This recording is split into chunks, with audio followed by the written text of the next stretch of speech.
The Miami Heat are in their second finals in the Jimmy Butler era of the franchise. Butler has always been known for his insane work ethic and competitiveness. Just think back to his time with the Timberwolves or the 76ers. Jimmy was sick and tired of the lack of accountability and softness on both of those teams. Now he's in Miami, and look what's happened. If you've ever questioned what Heat culture means, it is the current embodiment of who Butler is. But Jimmy Butler didn't create the Heat culture phrase or essence. Neither did past players like LeBron James, Dwayne Wade, or Alonzo Mourning. The players helped, sure, but it was the man above the arena pulling all the right strings. Pat Riley has cemented himself as one of the geniuses of basketball. He's seen success in his time as a player, coach, and now tenure as Miami's executive. And to be able to understand how he's been able to do what he's done, we're going to need to start from the beginning. Pat Riley was born in 1945 in New York, and from a young age, he fell in love with basketball. He was obsessed with the ins and outs of the game. And after attending the University of Kentucky, he was drafted in 1967 to the San Diego Rockets. Now, although Riley is an NBA legend in today's world, back then, he wasn't exactly a star. His love and IQ for the game weren't translating into superstar box scores. Instead, he found his place on teams due to his hustle, work ethic,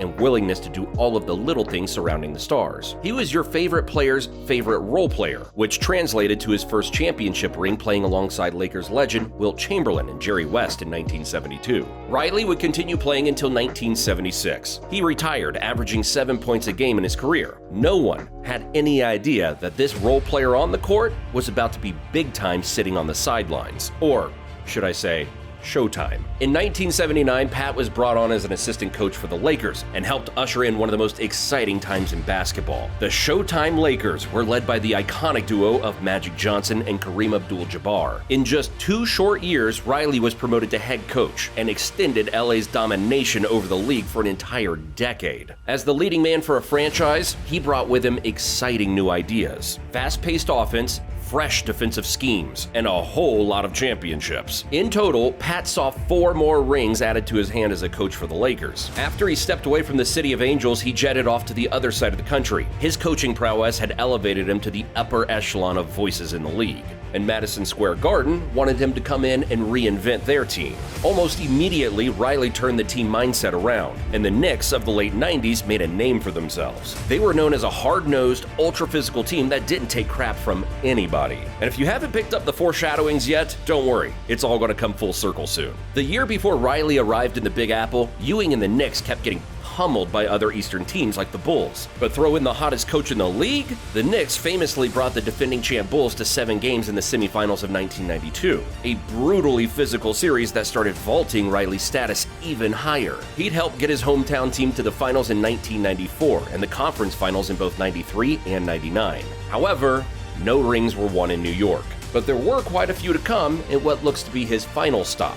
In 1995, Pat Riley left the Knicks to become team president and head coach of the Miami Heat, a franchise less than a decade old. The Heat were desperate for any kind of relevancy. They were 7 years old and had seen the playoffs only twice. And maybe you don't think that's so terrible for such a young franchise, but the owners in Miami knew they had a sleeping giant of a market they needed to wake up with some real excitement. Bringing in Riley was exactly what they were looking for. All of Pat's old experiences came together in his almost 30 years now with the franchise. He brought with him the flashiness of LA with his high-class suits and slicked back hair, the physicality and hard work from New York, and finally, the unselfishness and understanding of what it takes to win in his time as a role player himself. The Miami Heat are known as one of the most respected franchises in the league for all of these reasons, aka the makings of Pat Riley. He began both coaching and constructing his rosters in his image. He traded for hardworking players like Alonzo Mourning and Tim Hardaway early on. In just his second season in Miami, Riley had created a 61-win regular season and an appearance in the Eastern Conference Finals. Even though they couldn't quite crack the finals or championship during the late 90s, early 2000s run,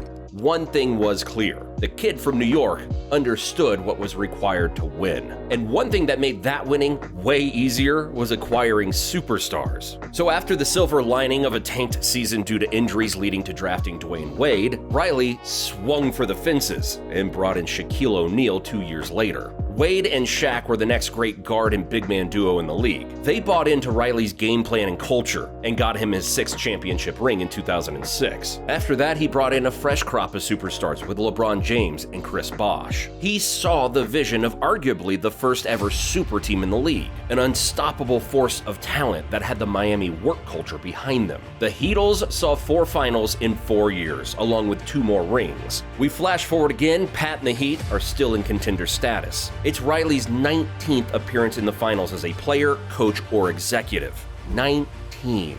That's almost 25% of all finals ever played. If Pat Riley himself was a franchise, he'd rank 3rd for most trips to the finals. And the best thing about this year, in my eyes, is that this isn't even the star-studded teams he's created for Miami in the past. Jimmy Butler is a star, but he's no MVP-style player. Or at least during the regular season. A lot of these players Riley's brought together are lower draft picks, or even undrafted guys. Caleb Martin, Gabe Vincent, Duncan Robinson, and Max Struss have all been key contributors to this Miami run. Riley simply has an eye for talent. He's consistently identified both young and old players that would fit the Heat culture, a culture built on the idea of buying into the whole rather than worrying about individual play. The Cavaliers didn't even try to trade Kevin Love. Cleveland bought out the championship vet, and Miami immediately scooped him up. And then we see by playoff time, Love is part of the starting 5 and brought down a number 1 seed in the first round. If anyone should be able to know what role-playing levers to pull, it should be the guy that used to be one of the levers himself. To wrap it all up, here's what we need to take away from the brilliance of Pat Riley. First is to stay team and personality focused. Think beyond the big names you're bringing into the group and look to see how they'll operate together. Remember the decades of Udonis Haslem? Towards the end of his career, Riley was paying him to sit on the bench and be a personality for the team. He wasn't concerned about a lack of speed or scoring prowess. Udonis was the glue for a white-hot team. Next is to never think you're above the hard work. You want to be the best at what you're doing? It's time to put in the effort. Erik Spoelstra would never have become one of the best coaches in the game without his hard work beginning all the way back as the team's video coordinator in 1995. Riley identified the Heat culture in Spoelstra and even ignored firing requests from guys like LeBron James. Pat Riley is too smart to lose. It's as simple as that. Thanks for watching, and we'll see you in the next one.